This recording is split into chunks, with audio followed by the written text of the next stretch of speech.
हम्म सम्यक दर्शन का की उत्पत्ति की अपेक्षा से दो प्रकार के सम्यक दर्शन है। ध्यान रखिएगा।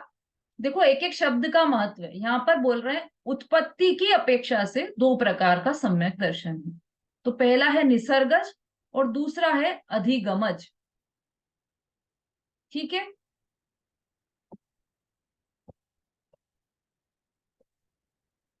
अब निसर्गज अर्थात स्वाभाविक और अधिगमज अर्थात परोपदेश से होने वाला।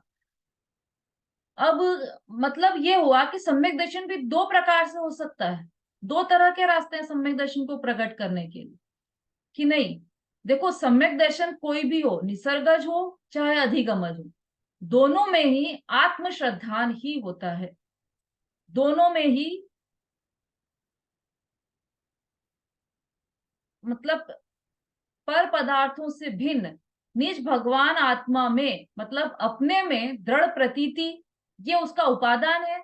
और अनंतानुबंधी संबंधी क्रोध मान माया लोभ और मिथ्यात्व का क्षय या क्षयोपशम या उपशम, ये निमित्त है। कभी भी सम्यक दर्शन होगा तो उसमें कोई भी कार्य होता है, उसमें दो कारण होते हैं, उपादान कारण और निमित्त कारण। अब यहाँ पर सम्यक दर्शन होने में उपादान कारण क्या है कि पर द्रव्यंते भिन्न आप में रुचि सम्यक तो भला है, ये उपादान कारण है। मतलब पर पदार्थों से भिन्न अपनी भगवान आत्मा में दृढ़ प्रतीति करना, ये उपादान कारण है सम्यक दर्शन। और निमित्त कारण क्या है कि बाहर में अनंतानुबंधी कषाय का या और मिथ्यात्व का या तो क्षय होगा या क्षयोपशम होगा या उपशम होगा। निमित्त में ये होगा कर्मों से कर्मों का क्षय क्षयोपशम या उपशम होगा निमित्त में। और उपादान में अपनी आत्मा में दृढ़ प्रतीति होना, है ना। समझ में आ रहा है सबको? कठिन कठिन तो नहीं हो रहा? संगीता जी दोसा, समझ में आ रहा है?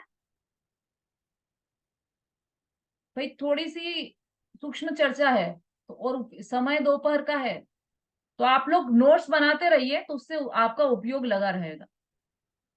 और बात वैसे बहुत कठिन नहीं है, सरल ही है बात तो।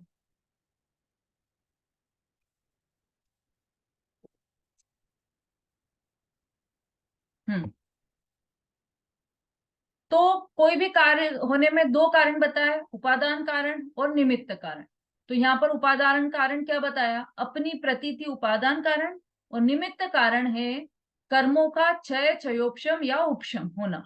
कौन से कर्मों का? अनंतानुबंधी संबंधी जो कषाय है, अनंतानुबंधी जो क्रोध मान माया लोभ है और मिथ्यात्व है, उनका क्षय क्षयोपशम या उपशम होना, ये निमित्त कारण। अब चाहे निसर्ग सम्यक दर्शन हो चाहे अधिगम सम्यक दर्शन हो, दोनों में कारण तो यही के यही रहेंगे। कारणों में कोई अंतर नहीं आएगा। उपादान कारण भी यही रहेगा और निमित्त कारण भी यही रहेगा।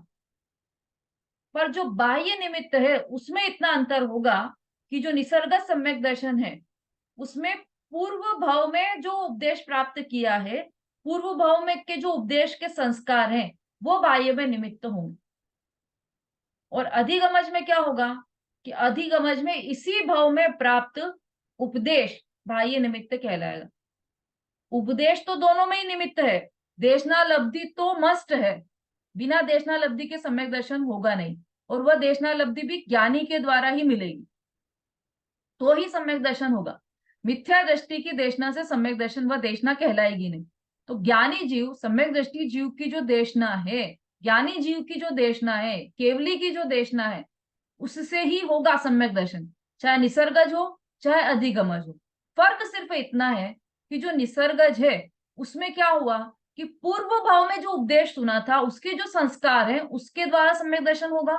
और अधिगमज में इसी भाव में जो उपदेश मिला है उसी समय तत्काल जो सम्यक दर्शन होता है वह अधिगमज कहलाता है। वीना जी। दीदी थोड़ी सी ये रिक्वेस्ट थी, मेरा है ना ओपन रख दो, मैं बंद यहाँ से कर लूंगी। सवाल कई उठते हैं ना, फिर वो बीच में से निकल जाते हैं, नहीं तो आप है ना, इसलिए सवाल रिक्वेस्ट। ऐसा है, सवाल आप लिख लिया कीजिए, क्योंकि यहाँ पर जो धारा चलती है ना बोलने की, उसमें बीच में यदि आप बोलोगे तो वो धारा टूटेगी और विषय इधर से उधर हो जाएगा। इसलिए आप नहीं, सवाल लिख लिया करो। मैं आपका जैसे बताया वो लिख रही हूँ ना, तो हम्म। उसमें फिर दूसरी जो बात दिमाग में आई है वो लिखूंगी, तो ये लिखूंगी, ये इसलिए हो रहा है। हाँ, पर वो फिर धारा ना सबको डिस्टर्ब हो जाएगा फिर। सबकी भी धारा चलती है और यहाँ थोड़ा बोलने सा। में भी एक धारा चलती है ना, तो बार बार नहीं बोल सकते बीच बीच हाँ, में। इसलिए आप लास्ट में ही प्रश्न निमित्त की। का, निमित्त कर उपादान का फिर से थोड़ा सा अलग वो बता दीजिए हल के रूप में कि हाँ हाँ। उपादान। हाँ, थोड़ा। कोई भी कार्य होता है ना तो उसमें दो कारण लागू पड़ते हैं। एक रोटी भी बनी तो उसमें दो कारण है, एक उपादान कारण और एक निमित्त कारण। तो उपादान तो कारण क्या है उसका, आटा उसका उपादान कारण है। और निमित्त कारण कौन है उसका, कि बाई, चकला बेलन, है ना, ये सब निमित्त कारण है। ऐसे ही घड़ा बनने में तो निमित्त भी दो प्रकार का होता है, बाह्य निमित्त और अंतरंग निमित्त। तो ये जो जीव को सम्यक दर्शन हुआ वो किस कारण हुआ, कि उसका उपादान कारण तो उसकी अपने आप में प्रतीति करना, अपनी श्रद्धा करना, वह तो हो गया उसका उपादान कारण। अब बचा निमित्त कारण। तो निमित्त कारण में उसकी क्या आया, कि जो अनंतानुबंधी संबंधी क्रोध, मान, माया और लोभ, ये जो चार कषाय हैं और मिथ्यात्व है, उनका या तो क्षय हो गया, मतलब वो या तो सत्ता से ही चले गए, क्षय मतलब सत्ता से ही निकल गए, या क्षयोपशम हो गया, मतलब क्षयोपशम मतलब कुछ उघाड़ रहता है ना उसमें, कुछ चलमल अगाड़ वो दोष आता है सम्यक्त्व में, तो उसके साथ सम्यक्त्व प्रकृति का सम्यक्त्व प्रकृति जब उदय में आती है उसको कहते हैं क्षयोपशम सम्यक। और एक छायिक सम्यक्त क्षयोपशम में, और औपशमिक सम्यक्त। औपशमिक सम्यक्त में जो कर्म प्रकृतियां हैं वो दब जाती हैं, सत्ता में तो है लेकिन उदय में नहीं आती। तो इस तरह से तीन प्रकार के जो सम्यक्त होते हैं, उन तीनों सम्यक्त्व में क्या हुआ, कि ये या तो क्षय हो गया, क्षयोपशम हो गया या उपशम हो गया। तो ये तीनों ही जो कर्म का क्षय होना, क्षयोपशम होना, उपशम होना, ये तीनों ही निमित्त है। वास्तव में तो अपनी आत्मा की प्रतीति ही ये उपादान कारण है। ये तीनों निमित्त है। अब जो ये निसर्ग सम्यक दर्शन और अधिगम सम्यक दर्शन की बात चल रही है, तो इसमें उपदेश की बात है, तो परोपदेश से हुआ। तो ये तो नियम है कि बिना देशना के सम्यक दर्शन नहीं होगा। जब भी सम्यक दर्शन होगा तो उसमें देशना का निमित्त तो लागू पड़ेगा ही पड़ेगा। अब वो जो देशना का निमित्त है वो दो तरीके से हो सकता है। एक तो जैसे हमें इस जन्म में सम्यक दर्शन हुआ, है ना, और हमने पिछले जन्म में समोह शरण में गए थे, हमने वहां तीर्थंकर की वाणी सुनी, वो हमें इस जन्म में याद आ गई और हमारे संस्कारों, वो पूर्व जन्म के संस्कार जाग गए, तो वो उपदेश ध्यान में आ गया, तो वो देशना निमित्त बन गई और हमें सम्यक दर्शन हो गया। ये हो गया निसर्गत सम्यक दर्शन। और अधिगमत सम्यक दर्शन में क्या हुआ, कि हम अभी समोह शरण में बैठे हैं और भगवान की वाणी सुन रहे हैं और सम्यक दर्शन हो गया, तो ये कहलाएगा अधिगमच सम्यक दर्शन, मतलब उसी समय उपदेश मिला और उसी समय सम्यक दर्शन हुआ, तो ये कहलाएगा अधिगमत सम्यक दर्शन। तो ये दो प्रकार के, उत्पत्ति की अपेक्षा से सम्यक दर्शन दो प्रकार के हैं।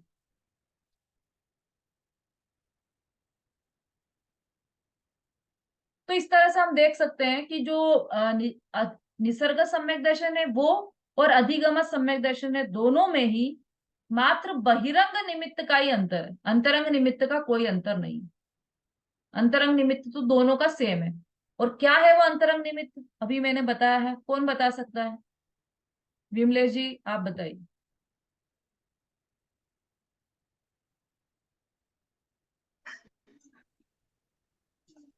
मैं तो दीदी अधिगम का रहा, चाहे हमने पूर्व भव में प्राप्त किया हो चाहे इस भव में किया। ज्ञान पूर्व भव में जो उपदेश प्राप्त किया वो अब वर्तमान में निसर्ग जो हो गया दीदी, और वर्तमान में जो हम ज्ञान प्राप्त करें वो अधिगम है दीदी। मेरे सुनो दीदी ये है। नहीं नहीं, अरे आप कहाँ चले गए, एक तो प्रश्न मैंने अलग पूछा है और दूसरा जो आपने बोला है उसमें भी सुधार की आवश्यकता है। प्रश्न मेरा ये है, क्या प्रश्न किया था मैंने, हाँ, निमित्त क्या है, सम्यक दर्शन के होने में निमित्त क्या है। अपना उपादान दीदी। अरे निमित्त क्या है, उपादान कैसे बोल रहे हो आप। कारण दो प्रकार के हैं, दीदी निमित्त उपादान कारण और एक निमित्त कारण। तो उपादान और कारण तो निमित्त हो में गया दीदी कर्म, उपादान। आप बाह्य और अंतरंग निमित्त बताया ना दीदी आपने। हाँ तो निमित्त बताइए निमित्त दो आप क्या प्रकार है। के बताए। तो कर्मों का क्षय होना जी, उपशम होना, तीन प्रकार का संबंध से बताया ना, उपशम, हम्म क्षोभशम और क्षय, हम्म इनका क्षय होना। और भारी में हाँ निमित्त मिलना दीदी, कोई भी परोपदेश। हाँ, बिल्कुल ठीक, सही बताया आपने। अंतरंग निमित्त और बहिरंग निमित्त दोनों सही बताया। अब बताइए, अभी कोई शंका तो नहीं है आपको अभी इसके विषय में, निसर्गज और अधिगमज में? क्लियर है नहीं ना? दीदी। ठीक है, चलिए समता भाभी। इतने वही प्रश्न बताने के लिए किया था मैंने। ठीक है। रीना जी बोलिए। दीदी ये अंतरंग और बहिरंग निमित्त एक बार और बता दीजिए। अंतरंग में तो आत्मा का होगा, और बहिरंग में ये क्षय सम वगैरह। हाँ, ये अंतरंग निमित्त है। जो ये कर्मों अंतरंग। का क्षय, क्षयोपशम और उपशम हुआ है, यह अंतरंग निमित्त है, उपादान नहीं है। उपादान है अपनी आत्मा की प्रतीति करना, जो हमने सम्यक दर्शन की परिभाषा, निश्चय सम्यक दर्शन की परिभाषा 6 डाला में पढ़ी थी ना, वह उपादान कारण है, अपने आत्मा की तो दीदी प्रतीति करना। अंतरंग भी मतलब निमित्त कहलाएगा? हाँ बिल्कुल, निमित्त है ये, उसके कारण से नहीं हुआ है। ऐसा नहीं हुआ है कि अनंतानुबंधी कषाय का मतलब उन कर्मों का अभाव हो गया हो इसलिए सम्यक दर्शन हो गया हो, ऐसा नहीं हुआ। उपादान कारण तो स्वयं अपनी अपनी प्रतीति करना, ये अपने में प्रतीति की तो बाहर में सहज रूप से कर्म का क्षय हो गया, क्षयक्षम हो गया, उपशम हो गया, तो वो निमित्त रूप में कहलाएंगे। ठीक है, तो ये सबको क्लियर हो गया, आगे बढ़े अपन। मतलब इन दोनों में केवल बहिरंग का निमित्त का ही अंतर है, अंतरंग निमित्त का भी अंतर नहीं है, और उपादान का अंतर तो है ही नहीं किसी में भी। तो ये हमने देखा कि ये जो सम्यक दर्शन है वो दो प्रकार का हुआ, निसर्गज और अधिगमज। ठीक, इसके बाद हमने देखो 2-4 मिनट बचे हैं हमारे पास, हम आगे वाला सूत्र ले लेते हैं, है ना। तीसरा सूत्र, इसका पहले वो पढ़ लेते हैं अपन, सिद्धांत। तीसरे सूत्र का सिद्धांत पढ़िए वहां से, जिसके पास पुस्तक हो, हैंड रेस कीजिए जिसके पास जिनवाणी हो। पढ़िए समता भाभी।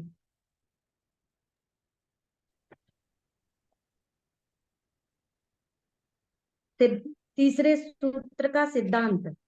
हम्म जीव को अपनी भूल के कारण अनादिकाल से अपने स्वरूप के संबंध में भ्रम बना हुआ है। इसीलिए उस भ्रम को स्वयं दूर करने पर सम्यक दर्शन उत्पन्न होता है। जीव जब अपने सच्चे स्वरूप को समझने की जिज्ञासा करता है, तब उसे आत्मज्ञानी पुरुष के उपदेश का योग मिलता है। उस उपदेश को सुनकर जीव अपने स्वरूप का यथार्थ निर्णय करे तो उसे सम्यक दर्शन होता है। किसी जीव को आत्मज्ञानी पुरुष का उपदेश सुनने पर तत्काल सम्यक दर्शन उत्पन्न होता है, और किसी को उसी भव से दीर्घ काल में अथवा दूसरे भव में उत्पन्न होता है। जिसे तत्काल सम्यक दर्शन उत्पन्न होता है उसे अधिगमज सम्यक दर्शन हुआ कहलाता है, और जिसे पूर्व के संस्कार से उत्पन्न होता है उसे निसर्गज सम्यक दर्शन हुआ कहलाता है। कोई जीव, ये भी पढ़ना, कोई हाँ जीव अपने आप शास्त्र पढ़कर या अज्ञानी का उपदेश सुनकर सम्यक दर्शन सम्यक दर्शन प्राप्त कर ले, ऐसा कभी नहीं हो सकता है। देशनालब्धि के विषय में सब प्रश्नों का संपूर्ण समाधान वाला लेख देखो। आत्मधर्म वर्ष 6वां, अंक नंबर 11-12। जैसे वैदिक ज्ञान प्राप्त करना हो तो वैदिक के ज्ञानी गुरु की वेद्य, शिक्षा से वेद्य वह, की है, वेद्य मतलब वेद्य होते हैं ना जो, उनके बारे में, हाँ वेद्य हाँ, की ये ज्ञान प्राप्त करना हो तो वेद्यक। तो वैदिक के ज्ञानी गुरु की शिक्षा से वह प्राप्त किया जा सकता है। वैदिक के ज्ञान अज्ञानी पुरुष से नहीं, उसी प्रकार आत्मज्ञानी गुरु के उपदेश द्वारा सम्यक दर्शन प्राप्त किया जा सकता है। आत्मज्ञानहीन अज्ञानी गुरु के उपदेश से वह प्राप्त नहीं किया जा सकता। इसीलिए सच्चे सुख के इच्छुक जीवों को उपदेशक का चुनाव करने में सावधानी रखना आवश्यक है, जो उपदेशक समझना चाहिए। ठीक, बहुत अच्छा। देखिए अभी अपन थोड़ा सा चौथे सूत्र के बारे में चर्चा कर रहे हैं 3 मिनट में। उसके बाद जो जिनवाणी स्तुति बोलना चाहेंगे वो हैंड रेस कीजिएगा। और एक और अपने यहाँ पर ऐसा कर दिया है कि जिस आईडी से 2 या 2 से ज्यादा अधिक लोग जुड़े होंगे, जिस आईडी से सबसे ज्यादा जो लोग बैठे हैं जिस आईडी पर, वो वहां से अंतिम में मंगलाचरण बोलेंगे। तत्वार सूत्र का जो मंगलाचरण है वो तीनों मिलकर, अगर 3 लोग हैं तो तीनों मिलकर बोलेंगे। तो जो जिस आईडी से ज्यादा लोग बैठे हैं, 2 या 3 लोग बैठे हैं या और भी ज्यादा लोग बैठे हैं, तो वो हैंड रेस कीजिएगा। अब अपने चौथे सूत्र पर आ जाइए, तत्वों के नाम। ये सूत्र की उत्पत्ति कैसे हुई कि वो जो दूसरा सूत्र था उससे इस सूत्र की उत्पत्ति हुई। दूसरा सूत्र कौन सा था? तत्वार्थ श्रद्धानम सम्यक दर्शनम। तो तत्वों के नाम, अब तत्वों के नाम आ रहे हैं। जीवा जीवाश्रव बंध संवर निर्जरा मोक्षास तत्वम। फिर से, जीवा जीवाश्रव बंध संवर निर्जरा मोक्षास तत्वम। चलिए एक बार इसको दोहराइए रंजना जी।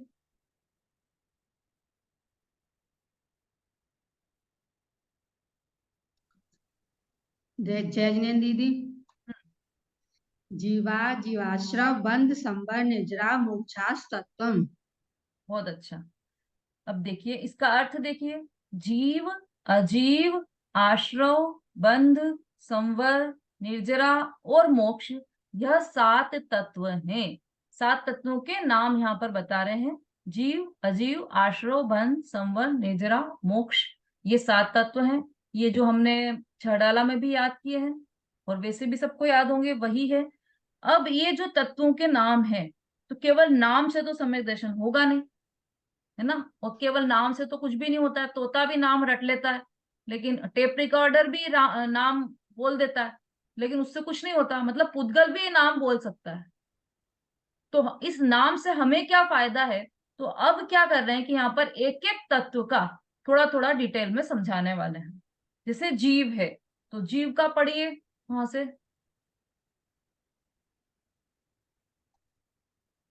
हाँ अर्चना जी पढ़िए। जीव अर्थात आत्मा, वह सदा ज्ञात स्वरूप पर से भिन्न और चिरकाल स्थायी है। जब वह पर निमित्त के शुभ अवलंबन में युक्त होता है तब उसके शुभ भाव होता है, और जब अशुभ भाव अवलंबन में युक्त होता है तब अशुभ भाव होता है, और जब स्वलंबी होता है तब शुद्ध भाव धर्म होता है। अजीब, जिसमें चेतना बस बस ज्ञातत्व बस। नहीं है। जीव, जीव अर्थात आत्मा। जीव कहें या आत्मा कहें एक ही बात है ना। अब कैसा होता है, उसका स्वरूप क्या है? तो हमने छड़ाला में क्या पढ़ा था? जीव का स्वरूप पढ़ा था हमने 7 तत्वों में। ध्यान है किसी को? हाँ, जानना और देखना। लाइन क्या है हाँ। छड़ाला की? वीना जी। ये लाइन तो याद नहीं है, लेकिन जीव जो जिसमें ज्ञाता दृष्टा देखने जानने की वो हो लियाकत। संगीता जी। चेतन को है उपयोग रूप, बिन मूरत चिन्ह मूरत अनूप। उदगल नव धर्म अधर्म काल, इनते न्यारी है जीव चाल। बहुत अच्छा, बिल्कुल सही बोला आपने। ये लाइन हमने छड़ाला में सुनी थी। उसकी पहला शब्द क्या है? चेतन को है उपयोग रूप। और उपयोग का अर्थ क्या बताया था वहां पर? कि जानना देखना। जानने देखने का जो व्यापार है वह उपयोग कहलाता है। बिजनेस करते हैं ना अपन, तो बिजनेस, जिस चीज का बिजनेस करो, किसी चीज का बिजनेस करो, उसमें लेन देन चलता है। और यहाँ पर आत्मा में भी बिजनेस चल रहा है। किस चीज का बिजनेस चल रहा है? ज्ञान दर्शन का बिजनेस चल रहा है। उस बिजनेस को उपयोग कहते हैं। तो जानना देखना ऐसा कंटिन्यू चल रहा है, एक सेकंड के लिए भी नहीं रुकता, तो इसे उपयोग कहते हैं। और ये उपयोग वाला जीव है, और इसे आत्मा भी कहते हैं। यह सदा ज्ञाता स्वरूप, पर से भिन्न और त्रिकाल स्थायी है। सदैव ज्ञाता स्वरूप है। ऐसा नहीं होगा कि अभी तो ज्ञाता है और फिर जब काम करने लग जाएंगे, घर में शादी आ जाएगी तो कर्ता बन जाएंगे। अभी जब हम क्लास में बैठे हैं तब तो ज्ञाता है, और जब काम करने लग जाएंगे, घर गृहस्थी के बिजनेस के काम करने लग जाएंगे, तब हम कर्ता हो जाएंगे। ऐसा नहीं है। जीव है तो वो सदैव ही ज्ञाता है। समझ में आ रहा है सबको? नमिता जी, जयमाला जी, है ना? तो ये जीव यहाँ पर एक लाइन में ही उन्होंने बता दिया कि जीव सदैव ज्ञाता है। और कैसा है? पर से भिन्न है, सदैव ही पर से भिन्न है, और त्रिकाल स्थायी है, हमेशा टिकने वाला है। कि आज हमारा क्या भरोसा, आज है और कल नहीं। किसका क्या भरोसा? देखो, आज ही थे, सामने गली में रहते थे, और कल तक तो थे और आज चले गए, आज है ही नहीं। कल तक थे, आज नहीं है। तो ऐसा तो कभी भी नहीं होता किसी के भी साथ कि वो कल तक तो था और आज नहीं है। अवस्था की दृष्टि से ऐसा कहा जा सकता है, कहा जाता है, लेकिन वह जीव तो अनादि से था, आज भी है और अनंत काल तक रहेगा। इसलिए कहा है कि जीव चिर स्थायी है। और जब वह पर निमित्त के शुभ अवलंबन में युक्त होता है, तब उसके शुभ भाव होता है। जीव के भावों की चर्चा यहाँ पर की है। मतलब सबको पता है, ये शुभ भाव, अशुभ भाव और शुद्ध भाव, ये चर्चा भी हमारी काफी चल चुकी थी पहले। तो शुभ भाव मतलब मंद कषाय रूप जितने भी परिणाम है वह सब शुभ भाव है। तीव्र कषाय रूप जितने भी परिणाम है वह अशुभ भाव है। और जो परिणाम ऐसे हैं जिसमें न तो तीव्र कषाय हो न मंद कषाय हो, जो कषाय रहित परिणाम है, वीतरागी परिणाम है, वह शुद्ध भाव। तो जीव जो होता है वह इन तीनों भावों से युक्त हो सकता है। ये तीनों भावों को करता है, वो ऐसा जीव है। चलिए, अभी जीव की चर्चा की हमने, आगे की चर्चा और करेंगे हम अगले मंडे से। अभी समय हो गया है हमारा, तो अगले, हाँ, एक सूचना भी है आपके लिए। जो अभी आने वाला वीक है वो पूरा वीक आपका अवकाश रहेगा। उसके बाद अगले जो मंडे आएगा, मतलब समझ लीजिए आप, इसके बाद कितनी तारीख को आएगा मंडे? 28 तारीख के बाद जो भी मंडे आएगा, तब से आपका कक्षा वापस प्रारंभ हो जाएगी। मतलब एक हफ्ते का अवकाश रहेगा कक्षा का। चलिए, अभी दो बात, एक तो जो जिनवाणी स्तुति सुनाना चाहे वो हैंड रेस कीजिए। दूसरा, जिनके यहाँ ज्यादा लोग हों और वो मंगलाचरण बोलना चाहें तो वो भी हैंड रेस कर सकते हैं। हाँ ठीक है, 29 से हमारी अगली कक्षा वापस प्रारंभ हो जाएगी।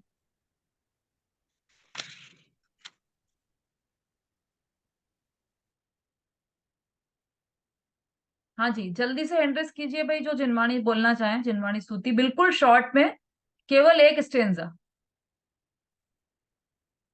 विमलेश जी।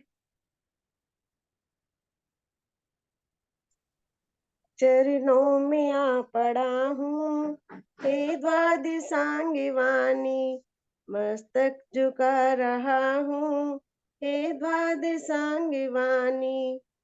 मिथ्यात्व को नसाया, निज तत्व को प्रकाशा, आपा पराया भाषा, हो भानु के समानी। चरणों में आ पड़ा हूँ, हे द्वादशांगी वाणी। षट द्रव्य को बताया, स्वादवाद को जताया, भव फंद से छुड़ाया, सच्ची जिनेन्द्र वाणी। चरणों में आ पड़ा हूँ, हे द्वादशांगी वाणी। रिपुचार मेरे मग में, जंजीर डाल पग में, ठाड़े हैं मोक्ष मग में तकरार मोह सुठानी। चरणों में आ पड़ा हूँ हे द्वादशांगी वाणी। दे ज्ञान मुझको माता इस जग से तोड़ू नाता। होवे सुदर्शन साता नहीं जग में तेरा सानी। चरणों में आ पड़ा हूँ हे द्वादशांगी वाणी। मस्तक झुका रहा हूँ हे द्वादशांगी वाणी। बोले जिनवानी माता की जय। बहुत अच्छा। जावाणी के ज्ञान से सूझे लो कालो, सोवाणी मस्तक नमो सदा सोवानी देत। मस्तक सदा बोलिए देती जिनवाणी माता की जय। महान जैन धर्म की माता जय। की जय। आचार्य उमा स्वामी की जय। जय जय जिनेन्द्र। दीदी मंगलाचरण मंगलाचरण दीदी जय